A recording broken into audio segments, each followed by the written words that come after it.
بسم الله الرحمن الرحيم. بسم الله الرحمن الرحيم. نحمده ونصلي على رسوله الكريم. أما بعد فأعوذ بالله من الشيطان الرجيم. بسم الله الرحمن الرحيم. إنا أعطيناك الكوثر فصل لربك وانحر إن شانئك هو الأبتر.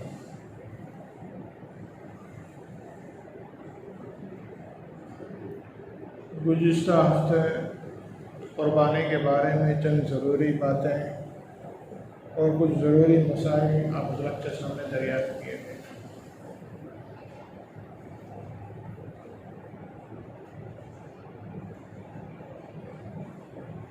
در حقیقت میں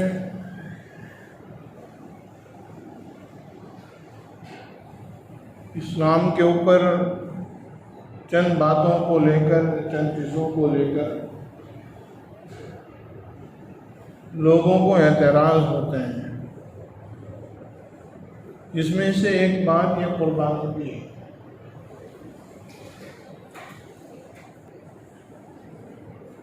اور یہ اعتراض کرنے والوں میں کچھ ہمارے مسلمان بھائی بھی ہیں کہ جو اسلام کو نہیں جانتے، اللہ کے احکام اور نبی علیہ السلام کے طریقے کو اور اس کے فوائد، اس کی حکایات کو یہ لوگ نہیں جانتے.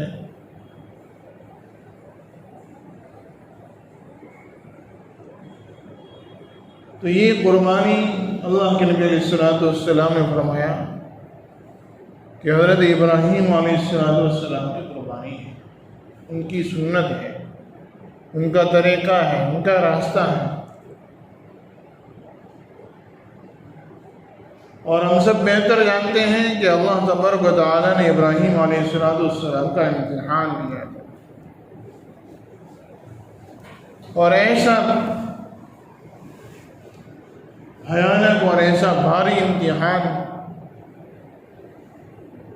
کہ خدا نہ کرے اگر یہ ایسا امتحان ہم میں سے کسی کا ہو جاتا تو ہم اس میں کامیاب نہ ہو سکتے. خواب میں کہہ رہا ہے کہ اپنی محبوب چیز اللہ کے لیے قربان کرے، اور کئی سالوں کے بعد گھر میں بیٹا پیدا ہوا تھا، 100 اونٹ قربان کیے، دوسرے دن یہ، تیسرے دن یہ. پھر حضرت پریشان، گھر میں بات کی اور اپنے بیٹے کو لے کر چلے اور اللہ کے نام پر لٹایا. جب بیٹے کو پتہ چلا تو بیٹے نے کہا کہ ابا جان میری آنکھوں پہ پٹی باندھو تاکہ آپ کو میری محبت اللہ رب العزت کے سامنے، اللہ کے احکام کے سامنے اور اللہ کے اس امتحان میں آپ ناکام نہ ہو جاؤ، اور مجھے الٹا سلا دینا تاکہ آپ کی نظر میرے چہرے پر نہ پڑے. تو یہ سارا معاملہ ہوا تو اللہ تبارک تعالیٰ نے دیکھا کہ نہیں، میرے خلیل نے، ابراہیم نے، میرے نبی نے، میرے رسول نے، میرے بندے نے میرے امتحان کے مطابق ایک دم کھرے اترے ہیں، 100% 100% رزلٹ آیا ہے. اللہ کہہ رہے ہیں کہ ہٹا دو اس کو. جبرائیل کو بھیجا آسمان سے دمبا لے کر اور کہا کہ جاؤ اس کو ہٹاؤ اور دمبے کو رکھو.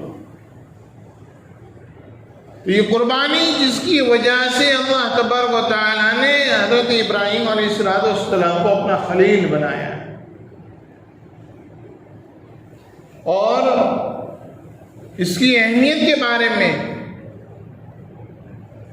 ایک اور بات بتا دوں، احادیث سے مبارکہ میں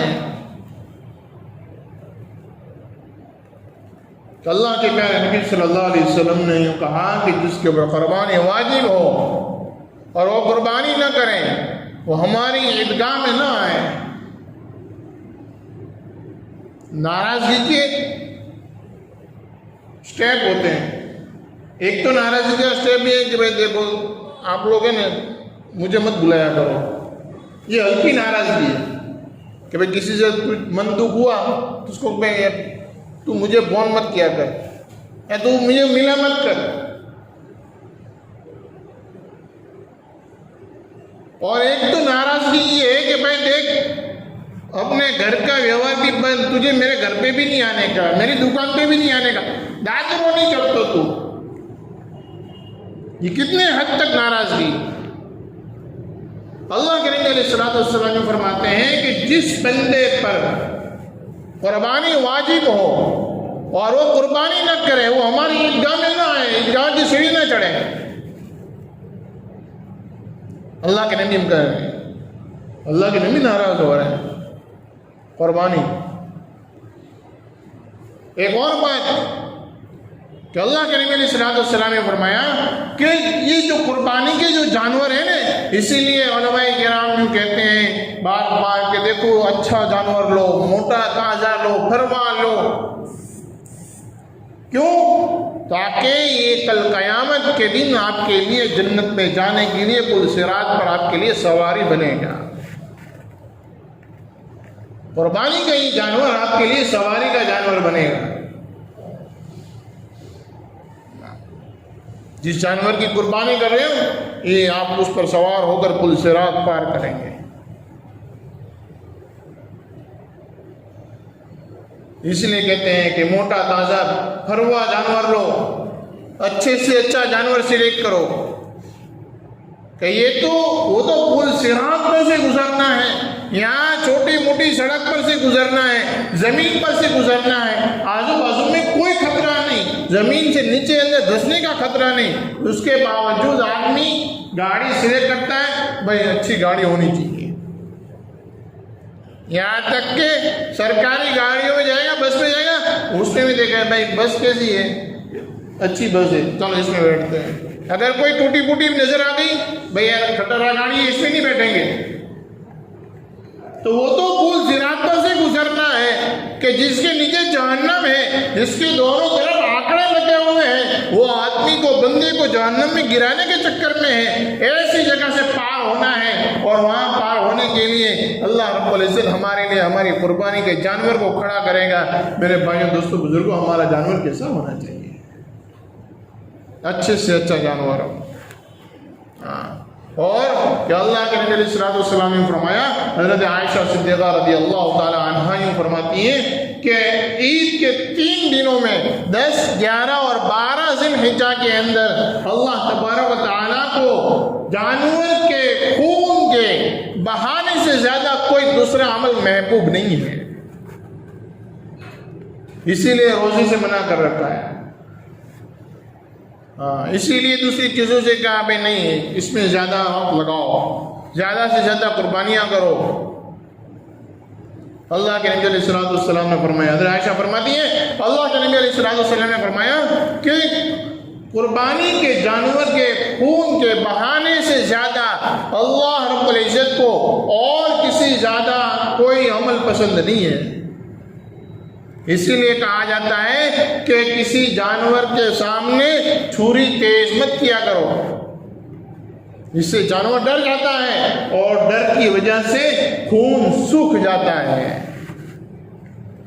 اور اسی لیے علماء نے لکھا ہے کہ کسی جانور کے سامنے چھری کو تیز کرنا, دھار نکالنا, اس کو گھیسنا, یہ علماء کرام نے مکروہ کہا ہے.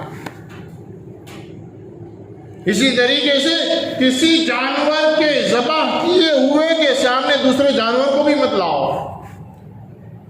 یا 2 جانور کھڑے, اس میں سے ایک کو لیٹا کر ذبح کیا, دوسرا دیکھ رہا ہے, یہ بھی مت کرو. کیوں؟ کیونکہ اس کو دیکھ کر یہ جانور ڈر جائے گا, اور ڈر کی وجہ سے اس کا خون سوکھ جائے گا, پھر اتنا خون نہیں بہے گا. اللہ کے نبی علیہ الصلوۃ والسلام فرماتے ہیں اللہ تبارک تعالیٰ کو نہ تو آپ کے جانور کے ہڈی کی ضرورت ہے, نہ اس کے گوشت کی ضرورت ہے, نہ اس کے چمڑے کی اللہ کو ضرورت ہے. اللہ رب العزت کو صرف آپ کے دل کے اخلاص کو چاہتا ہے کہ آپ کس نیت سے قربانی کر رہے ہو. آپ اس کو بوجھ تو نہیں سمجھتے. ہاں, آج اکثر لوگ اس کو بوجھ سمجھتے ہیں. موبائل جیب میں 20-25,000 50,000 کا موبائل جیب میں پڑا ہے. گھر میں چار لوگ ہیں, 4 کے پاس 5-6 موبائل ہیں. 2 مرد ہیں, 2 کے پاس 3 گاڑیاں ہیں, 2 گاڑیاں ہیں, سب کچھ ہے. ضرورت کی ہے, ہم منع نہیں کرتے, ہونی چاہیے. لیکن جب قربانی کا موقع آتا ہے کہ یار پیسے نہیں ہے, انتظام نہیں ہے, ابھی نہیں ہو سکتا. ارے 20,000 والا موبائل ہے, 50,000 والا موبائل ہے, نکال دے اس کو, 20 والا لے لے, قربانی کا جانور لے لے, اپنی آنکھوں کے سامنے قربانی ہوگی. اللہ کے نبی علیہ السلام نے فرمایا کہ قربانی کے جانور کے گوشت, ہڈی, اس کی تمام ضرور اس کے بدن کے تمام حصے, اور اسی طریقے سے جو پیے گا, جو کھائے گا, اور اسی طریقے سے اس کے پیچھے جو خرچہ ہوگا, یہ سب کچھ کل قیامت کے دن نامہ اعمال میں تولے جائیں گے. یہاں تک کہ جانور جو پیشاب اور پاخانہ کرتا ہے, اس کی ان چیزوں کے برابر نیکیوں کو اس کے پلڑے میں رکھا جائے گا. اسی لیے میں نے گزشتہ جمعہ کہا کہ سب سے افضل جانور یہ ہے کہ آدمی جو ہے, سب سے افضل قربانی یہ ہے کہ آدمی قربانی کے نیت سے, حلال کرنے کی اور عید کی نیت سے آدمی جانور کو پال کر بڑا کرے, پورے سال پالے. نہیں پال سکتا, 1 مہینہ پال لے, یہ نہیں ہو سکتا 10-15 دن پال لے, کم سے کم پہلے تاریخ کو آدمی جانور کو لے کر آئے, 10 دن رکھے, یہ بھی نہیں ہو سکتا, عید کے 2-3 دن پہلے لے کر آئے, جانور کو کھلائے پلائے, اس نیت سے کھلائے کہ اس کو میں جو کھلاؤں گا میرے نامہ اعمال میں اس کا اضافہ ہونے والا ہے. یہ جو پیشاب پاخانہ کرے گا اس سے چڑے نہیں. ہاں, تھوڑے بہت پیسے آ جاتے نا, آدمی بہت سوفسٹک ہو جاتا ہے, اس کو اچھا نہیں لگتا, یار بہت بگاڑے جانور, پیشاب کرے نہ بدو کرے, وہ کون صاف کرے؟ ارے ہم اپنے ہاتھوں سے صاف کریں, یہ تو ہمارے نام عمل کا وزن ہے. اس کے اوپر جو خرچہ کریں گے یہ خرچہ کل قیامت کے دن ہماری نجات کا ذریعہ اور سبب ہے. اس لیے ان کے اوپر ہم اپنا اخراجات لگائیں, اس طریقے سے قربانی کے جانور کو ہم پول پاس کر بڑا کریں, اور اپنے ہاتھوں سے قربانی کا جانور کو اپنے ہاتھوں سے حلال کریں. ایک مسئلہ ابھی ایک صاحب نے پوچھا اور یوں کہا کہ مولانا ہم 4 بھائی ہیں, ایک ساتھ دھندا کرتے ہیں, ایک ہی دکان میں بیٹھتے ہیں, ہم چاروں کے درمیان میں ایک دکان کے نام کی قربانی کر دے ہوئے, کیا ہمارے درمیان سے یہ ہو جاوے گا؟ ارے بھائی بتاؤ, قربانی کس پر واجب ہے؟ دکان پر قربانی واجب ہے؟ دکان صاحب نصاب ہے؟ نہیں, دکان پر قربانی واجب نہیں ہے. اس دکان میں کتنے پارٹنر ہیں, ان سب پر قربانی واجب ہے.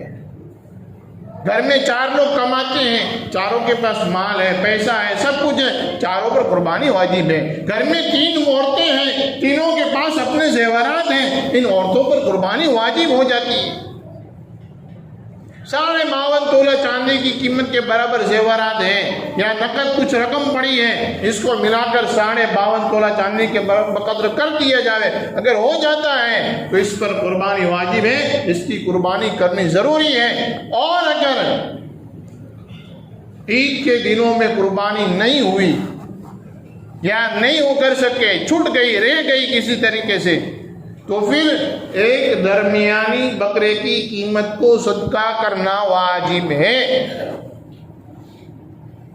ایک درمیانی قیمت کا بکرے کی قیمت کو صدقہ کرنا واجب ہے اگر عید کے دن میں وہ قربانی نہیں کر سکے. یہ مسئلہ ہے, کتابوں میں لکھا ہے, کسی بھی علماء کرام کے پاس جا کر آپ تحقیق کر سکتے ہیں, بالکل اجازت ہے. ہمارا کام تھا, ہم نے بتا دیا. اگر ہمارے پاس, ہماری بیوی کے پاس یا بیٹی کے پاس زیورات رکھے ہوئے ہیں اور 2 سال سے 3 سال سے ہم نے اس کی قربانی نہیں کی ہے, تو پھر اس کا حساب لگا کر اس کے بکرے کے اعتبار سے جو ہے اس قربانی سے نکال دیں, صدقہ کر دیں.